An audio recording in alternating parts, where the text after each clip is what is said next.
Pemirsa, terima kasih pian masih bersama kami. Berita selanjutnya mengabarkan, Bank Kalsel melalui unit pengumpul zakatnya menyalurkan bantuan bagi Talihah Amirah, bayi penderita jantung bocor.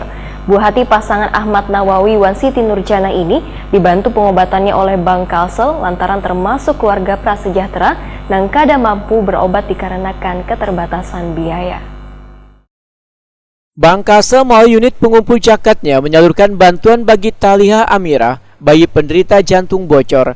Buah hati pasangan Ahmad Nawawi yang bekerja sebagai guru Wan Siti Nurjana, seorang ibu rumah tangga ini, dibantu pengobatannya oleh Bank Kalsel lantaran termasuk keluarga prasejahtera dan kadang mampu berobat dikarenakan keterbatasan biaya. Sebagai wujud kepedulian, UPZ Bank Kalsel telah menyalurkan dana untuk biaya pengobatan kepada bayi 10 bulan yang tinggal di Jalan Garis 1 Kompleks Geria Antasari, Kecamatan Alalak, Kabupaten Barito Kuala, Kalimantan Selatan tersebut. Bantuan diserahkan staf kantor Bank Kalsel cabang Marabahan, wah diterima kedua kuitan Talihah Amirah. Direktur UPZ Bank Kalsel Muhammad Fajri Muhtadi berharap bantuan yang diberikan dapat meringankan biaya pengobatan Talihah Amirah yang sedang menderita jantung bocor. Muhammad Fajri Muhtadi menghimbau boboan donatur wan sahabat Genka yang ingin menyisihkan sebagian hartanya untuk membantu yang membutuhkan bisa turut berpartisipasi dalam program-program kegiatan yang diinisiasi oleh UPZ Bank Kalsel, yaitu dengan menyalurkan zakat infak wan sadakah